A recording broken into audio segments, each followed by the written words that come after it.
বিরতির পর স্বাগত। বাংলা সফরে রয়েছেন রাজ্যের মুখ্যমন্ত্রী ডক্টর মানিক সাহা। তিনি রোড শো থেকে শুরু করে বিভিন্ন প্রচার বৈঠকে অংশগ্রহণ করছেন।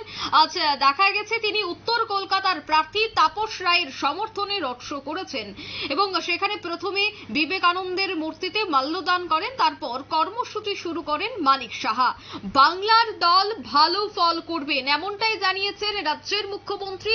তিনি আশা রেখেছেন যে এবার বিজেপি সেখানে 30 থেকে 32টি আসন পাবে, এমনটাই কিন্তু আশা ব্যক্ত করলেন মুখ্যমন্ত্রী মানিক সাহা। অর্থাৎ দুদিনের পশ্চিমবঙ্গ সফরে রয়েছেন রাজ্যের মুখ্যমন্ত্রী। শুধুমাত্র মুখ্যমন্ত্রী নয়, রাজ্যের অন্যান্য হেভিওয়েট নেতৃত্বরাও এই মুহূর্তে রয়েছে পশ্চিমবঙ্গের বিভিন্ন জেলায়, বিভিন্ন লোকসভা কেন্দ্রে। কিন্তু আজ উত্তর জেলার প্রার্থী তাপস রায়ের সমর্থনে দেখা যায় বিশাল রোড শোতে অংশগ্রহণ করেছেন মুখ্যমন্ত্রী। প্রথমেই বিবেকানন্দের মূর্তিতে মাল্যদান করেন, তারপরে সেই রোড শোতে তিনি অংশগ্রহণ করেন, কর্মী সমর্থকদের উদ্দেশ্যে তেজতৃপ্ত ভাষণ রাখেন এবং উনি প্রত্যয় প্রকাশ করলেন যে 30 থেকে 32টি আসনে বিজেপি সেখানে জয়যুক্ত হবে।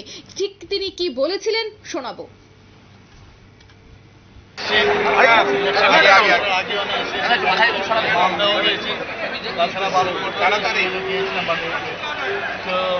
সেখান থেকে যেরকম একটা সারা পাচ্ছি সমস্ত বাংলার মানুষের কাছে বুঝতে পারছি, তার প্রতি মানুষের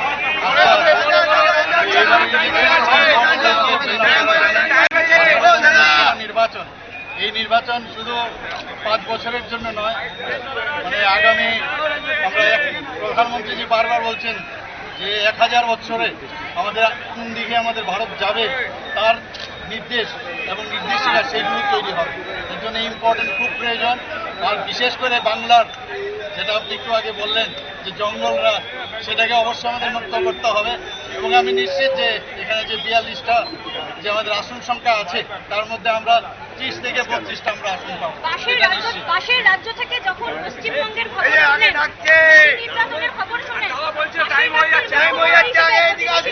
হিসেবে আপনার তখন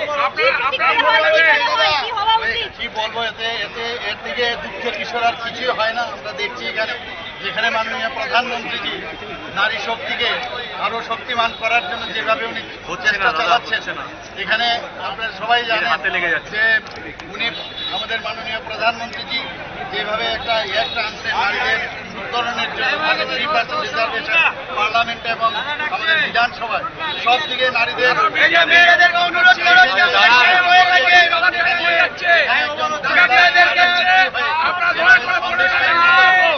এবং বিভিন্ন সময়ে আমাদের। আপনারা শুনলেন মুখ্যমন্ত্রীর বক্তব্য। তিনি বলছেন যে পশ্চিমবঙ্গে 30 থেকে 32টি আসনে বিজেপি জয়যুক্ত হবে। সে বিষয়ে আরো বিস্তারিত জানবো। টেলিফোন লাইনে সরাসরি যুক্ত হয়ে গেছে নিউজ ভ্যানগার্ড প্রতিনিধি সুপ্রীতি মুখার্জি। সুপ্রীতি, আজ উত্তর কলকাতার প্রার্থী তাপস রায়ের সমর্থনে রোড শো করতে দেখা গেছে রাজ্যের মুখ্যমন্ত্রীকে। তুমি এই মুহূর্তে কি আপডেট পাচ্ছ? উত্তর কলকাতা ছাড়া আর কোন কোন জায়গায় ইতিমধ্যেই রাজ্যের মুখ্যমন্ত্রীর কর্মসূচি রয়েছে? দেখো, ইতিমধ্যেই তোমার কলকাতা, পশ্চিমবঙ্গের কথাই যদি বলি, পশ্চিমবঙ্গে আমরা জানি যে রাজধানী হচ্ছে কলকাতা, আর সেই হিসেবে যদি ধরি কলকাতাতে কার্যত পক্ষে যে 2টি লোকসভা, তার মধ্যে একটা উত্তর এবং একটা হচ্ছে দক্ষিণ। আর এবারে 4র্থ দফার ভোট আসছে, আর এই ভোট মরশুমে দাঁড়িয়ে তোমার প্রার্থীদের মনোনয়নপত্র দাখিলও চলছে, শুরু হয়ে গেছে ইতিমধ্যে। আমরা সেই ছবিও কিন্তু দেখছি, কারণ এরপরে একের পর এক যে দফাগুলি রয়েছে প্রত্যেকটা দফাতেই ভোট রয়েছে পশ্চিমবঙ্গে। এবারে উত্তর কলকাতার কথায় যদি বলি, এই উত্তর কলকাতা কিন্তু তৃণমূলের একেবারে বরাবরের জন্য শক্ত ঘাঁটি হিসেবে পরিচিত। আমরা গত লোকসভা নির্বাচনের কথা যদি বলি, সেখানেও আমরা দেখেছিলাম যে তৃণমূলই জিতে এসেছিল। 2021-এর বিধানসভার যদি কথা বলি, সেখানেও দেখেছি যে বিধানসভা গিয়েছিল তৃণমূলেরই দখলে। স্বাভাবিকভাবে এবারের যে লোকসভা নির্বাচন, এই নির্বাচনে তৃণমূল এই কেন্দ্রটিকে, উত্তর কলকাতাকে কোনো রকম ভাবেই হাতছাড়া করতে চায় না। তাই সেই জায়গাতে দাঁড়িয়ে এবারে একেবারে টক্কর লড়াই চলছে, একদিকে তৃণমূল এবং অন্যদিকে বিজেপির পক্ষ থেকে যিনি দাঁড়িয়েছেন এবারের উত্তর কলকাতাতে প্রার্থী তাপস রায়, তার মনোনয়ন পত্র জমা দেওয়া ছিল আজকে, এবং তার মনোনয়ন পত্র জমা দেওয়াকে কেন্দ্র করে একটা বিশাল র্যালির আয়োজন করা হয়েছিল। আমরা সকাল থেকেই দেখছি, নজর রয়েছে আমাদের উত্তর কলকাতার দিকে। সেখানে প্রার্থী তাপস রায়ের সমর্থনে মনোনয়ন পত্র যে জমা দেওয়া চলছে সেখানে র্যালিতে উপস্থিত রয়েছেন রাজ্যের মুখ্যমন্ত্রী ডক্টর মানিক সাহা। এবং এই যে র্যালি, সেই র্যালিকে কিন্তু দেখা গেছে যে বিপুল পরিমাণে বিজেপির কর্মী সমর্থকদের একটা ভিড় এবং একটা উচ্ছ্বাস। দেখো, রাজ্যের যে উন্নয়ন হয়েছে ডাবল ইঞ্জিন সরকারের আমলে 2018 সালের পর থেকে, সেই উন্নয়ন কিন্তু এবার পশ্চিমবঙ্গের বুকেও হবে যদি পশ্চিমবঙ্গের মানুষ বিজেপিকে ভোটে জয়যুক্ত করেন। এই দাবি কিন্তু উঠে এসেছে মুখ্যমন্ত্রী মানিক সাহার পক্ষ থেকে। উত্তর কলকাতা কেন্দ্রে যেখানে প্রার্থী তাপস রায়, তিনি যে মনোনয়নপত্র দাখিল করেছেন সেখানেও দেখা গেছে যথেষ্ট ভিড়। মুখ্যমন্ত্রীর পরবর্তীতে তুমি জানতে চাইছিলে যে কোথায় কোথায় রয়েছে তার কর্মসূচি। দেখো, কলকাতাতে একাধিক জায়গাতেই তিনি যাবেন, পশ্চিমবঙ্গের একাধিক জায়গাতেই তিনি যাবেন এখনো পর্যন্ত যে খবর আমাদের কাছে রয়েছে। এবং তিনি কলকাতার যে সমস্ত যারা প্রার্থীরা রয়েছেন 2024-এর এই লোকসভাতে, কলকাতা বলো বা জেলার বলো, যারা প্রার্থীরা রয়েছেন বিজেপির টিকিটে লড়াই করছেন, সেই জায়গাতে প্রত্যেকের মনোবল চাঙ্গা করা, কর্মী সমর্থকদের সঙ্গে দেখা করা, সেখানে সাংগঠনিক বৈঠক করা, সবেতেই যেরকম রাজ্যের অন্যান্য নেতৃত্বরা রয়েছেন ঠিক সেই মতনই কলকাতাতেও কিন্তু মুখ্যমন্ত্রী মানিক সাহা তিনি রয়েছেন বা তিনি থাকছেন।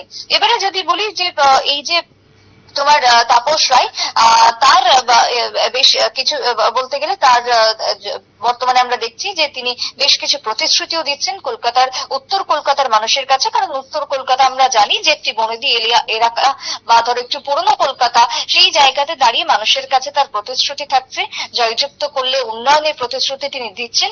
এবং তার সঙ্গে দেখা গেছে আজকের র্যালিতে মুখ্যমন্ত্রী মানিক সাহাকে। অঙ্কিতা, একদম ধন্যবাদ সুপ্রীতি। অর্থাৎ ইতিমধ্যেই দল ভালো ফল করবে এমনটাই কিন্তু আশা বা প্রত্যয় প্রকাশ করলেন রাজ্যের মুখ্যমন্ত্রী। অন্যদিকে উত্তর কলকাতার বিজেপির প্রার্থীর হয়ে তিনি রোড শো করেছেন। শুধুমাত্র উত্তর নয়, তিনি অন্যান্য জায়গাতে যাবেন, সভা করবেন, বৈঠক করবেন, রণকৌশল ঠিক করবেন, এমনটাই কিন্তু ইতিমধ্যেই বিজেপি সূত্রের খবর। নিয়ে নিচ্ছে ছোট্ট একটি বিজ্ঞাপন বিরতির সঙ্গে থাকুন।